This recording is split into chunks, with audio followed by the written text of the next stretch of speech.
할렐루야. 5월 11일 월요일 매일 성경 묵상입니다. 오늘 말씀은 창세기 40장 1절에서 23절의 말씀입니다.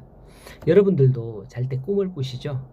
꿈에 대해서 여러분들은 어떻게 생각합니까? 저는 그냥 잊어버리고 넘어가는 편인데, 어떤 사람들은 꿈에 많은 중점을 두고 여기 이게 무슨 말이지, 무슨 뜻이지, 이런 해석을 해 보려고 하기도 합니다. 아직까지 꿈의 비밀을 과학적으로 완전히 밝혀내지는 못했습니다만은, 프로이드나 융 같은 심리학자들의 말에 의하면 꿈은 억눌린 욕망이나 무의식을 통해서 전달되는 메시지라고 합니다. 감정이나 스트레스, 이런 고민, 그런 것들이 꿈을 통해서 나타난다는 거죠. 대부분 저도 꿈을 꿀 때 보면 그런 것 같아요. 막 어려운 일 당하면 무언가가 쫓아오고 이런 꿈 꾸고. 예. 자, 그리고 지금까지의 꿈 해몽은 대체로 통계에 의존하는 경우가 많습니다. 대체로 이런 꿈을 꿨을 때 사람들이 이러이러한 일을 겪더라라는 그런 통계 말이죠. 예를 들면 꿈에서 물을 본 것, 물을 본 것은 감정이나 어떤 생명과 관계된다는 그런 통계. 만약에 꿈에 집이 나왔다 하면 집은 자기를 나타낸다는 통계. 죽음을 보았다라고 하면 어떤 삶의 전환점이 될 것이다라는 통계. 그런 통계입니다. 정답은 없습니다. 하지만 많은 사람들이 그렇게 말을 하죠. 꿈보다도 해석이 중요하다라고 합니다. 오늘 말씀에도 요셉의 꿈 해몽이 나오거든요. 본문을 보면 요셉이 옥에 있는 동안 바로 왕의 술 맡은 관원장과 떡 굽는 관원장, 이 두 사람이 왕에게 죄를 지어서 감옥에 갇히게 되었습니다. 그리고 이 두 사람은 같은 날 동시에 꿈을 꿨는데 그 해석이 다르게 되는 것을 볼 수 있죠. 그런데 이러한 일들을 단순하게 생각하면 모두 우연히 발생했다라고 볼 수가 있습니다.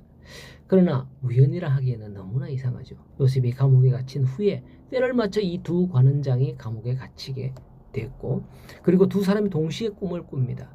뿐만 아니라 훗날 이 꿈이 요셉을 바로 앞에 서게 하는 전기가 되죠. 이러한 것을 볼 때 이것은 결코 우연히 일어나는 일이 아닌 겁니다. 바로 야곱의 가족을 기근으로부터 구원하고 요셉을 애굽의 총리로 삼기 위한 하나님의 섭리였던 겁니다. 세상 사람들은 모두 자신이 인생의 주인공이라고 생각을 합니다. 세상의 통치자들은 자신의 힘으로 역사를 이루어 간다고 생각합니다. 그러나 그 모든 역사의 주관자는 바로 하나님이신 겁니다. 이 모든 것을 이루어 가시기 위하여 이처럼 철저하게 운행하며 섭리하시는 것을 볼 수 있는 겁니다. 그런데 이와 같이 하나님께서 모든 일을 이루어 가심에 있어서 때와 순서를 따라 하나하나 이루어 가십니다. 하지만 우리는 어떻습니까? 특히 한국 사람들의 문화는 빨리빨리 문화죠. 이러한 가운데 때로는 우리의 마음이 조급하여 하나님의 섭리를 기다리지 못할 때가 너무나 많습니다. 만일 요셉이 감옥에 갇히는 순간 모든 것을 푸념하고 시리에 빠졌다라면 자신을 향한 이러한 하나님의 섭리를 깨달을 수 있었을까요? 우리는 하나님의 때를 인내로 기다릴 줄 알아야 합니다. 우리가 모든 일에 조급해하지 말고 참고 인내하며 기다릴 때에 하나님의 역사를 경험하게 될 줄로 믿으시기 바랍니다. 6절에서 7절에 보면 감옥에 갇힌 바로의 두 관원장이 지난밤에 꾼 꿈으로 인해서 근심하고 있습니다.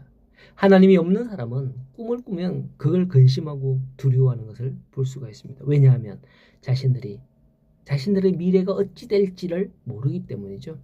자신들의 미래가 어찌 될지 알고 있다면 그 무슨 꿈을 꾸든 상관없는 것이고 그 꿈에 미련을 두지 않기 마련인 거죠. 그러나 이 두 관원장은 바로 자신들의 미래를 예측할 수 없는 그런 상황이기에 불안해할 수밖에 없는 것입니다. 요셉이 그들을 보고 8절에 말하죠. 요셉이 그들에게 이르되 해석은 하나님께 있지 아니하니까 청하건대 내게 이르소서. 그래서 9절에서 19절을 보면 요셉은 술 맡은 관원장과 떡 굽는 관원장의 꿈을 해석해 주었고 요셉의 해석대로 한 사람은 복직되고 한 사람은 처형당합니다. 그런데 성경을 보면 요셉이 어려서부터 남달리 지혜가 뛰어났다거나 학식이 높았다거나 한 기록은 없습니다.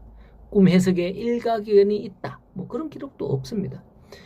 그렇다면 도대체 요셉은 어디서 그러한 지혜를 얻어서 꿈을 그렇게 정확하게 해석할 수 있었을까요? 그것은 바로 요셉이 8절에 해석은 하나님께 있지 아니하니까 했던 대로 하나님의 영이 그와 함께 있기 때문이다라는 것을 볼 수 있는 겁니다. 아모스 3장 7절 말씀에 보면 주 여호와께서 자기의 비밀을 그 종 선지자들에게 보이지 아니하시고는 결코 행하심이 없으리라 이렇게 말씀하셨습니다. 모든 지혜의 근원은 하나님이시라고 자문에서도 말씀을 하고 있죠. 성도 여러분, 이런 요셉과 같은 지혜가 우리에게도 있다면 얼마나 좋겠습니까? 그 비결은 요셉처럼 하나님을 진정으로 경외하는 길임을 믿으시기 바랍니다. 오늘도 하나님의 영이 함께하는 자가 다 되시기를 소원하며 하는 모든 일 가운데서 어떤 일이 있든 두려워하지 말고 하나님의 영이 함께함으로 모든 일이 형통하게 되는 우리 모든 성도님들 되시기를 간절히 소원하고 축복합니다.